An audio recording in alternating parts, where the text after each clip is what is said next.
اعوذ باللہ من الشیطان الرجیم بسم اللہ الرحمن الرحیم استغفروا ربکم انہ کان غفارا صدق اللہ العظیم۔ اپنے رب سے مغفرت طلب کرو، وہ بخشنے والا ہے۔ توبہ، استغفار، ندامت اور اپنے گناہوں پہ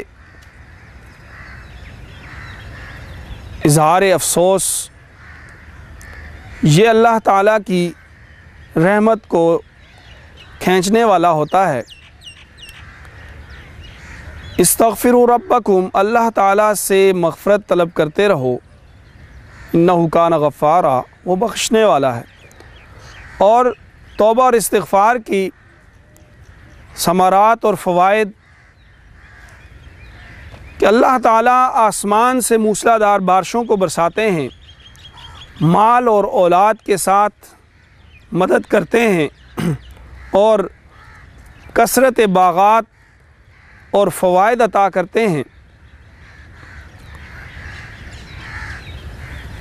اگر اللہ تعالیٰ کی ذات اور اللہ تعالیٰ کے سامنے انسان عاجزی اور انکساری کا اظہار کر لے تو ان کے بارے میں نبی کریم صلی اللہ علیہ وسلم کا ارشاد مبارک ہے، کل ابن آدم خطاء، کہ ہر بنی آدم وہ کثرت سے خطائیں کرنے والا ہے۔ خطاء، کثرت سے خطا کرنے والا، غلطی کرنے والا۔ خیر الخطائین التوابون، اور یہ خطا کاروں میں سے بہتر خطا کار وہ ہیں کہ جو توبہ کرنے والے ہیں، بار بار توبہ کرنے والے ہیں۔ اور توبہ آداب کے ساتھ کی جائے، استغفار آداب کے ساتھ کیے جائیں تو اللہ تعالیٰ اپنا تقرب بھی اسے عطا کرتے ہیں اور اپنی نعمتیں بھی اسے عطا کرتے ہیں، جن میں سب سے پہلے دل میں احساس ندامت کا پیدا ہونا ہے اور عزم مصمم کرنا کہ میں نے آئندہ اللہ تعالیٰ کی نافرمانی نہیں کرنی ہے، اور اللہ تعالیٰ کی ذات کے سامنے اپنی عاجزی اور اپنی عجز کا اظہار کرنا ہے۔ اس ماحول کو چھوڑ دینا ہے جس ماحول میں جانے سے اس سے معصیت ہوتی ہے، گناہ ہوتے ہیں۔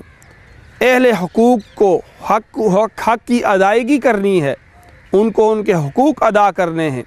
جب انسان ان چیزوں کا اہتمام کر لیتا ہے اور پھر اللہ تعالیٰ کی ذات سے مغفرت طلب کرتا ہے، اللہ تعالیٰ کے سامنے استغفار کرتا ہے، تو اللہ تعالیٰ یہ تمام وعدے اسے عطا کرتے ہیں اور اللہ تعالیٰ اسے فوائد اور ثمرات عطا کرتے ہیں، اس کی مدد فرماتے ہیں۔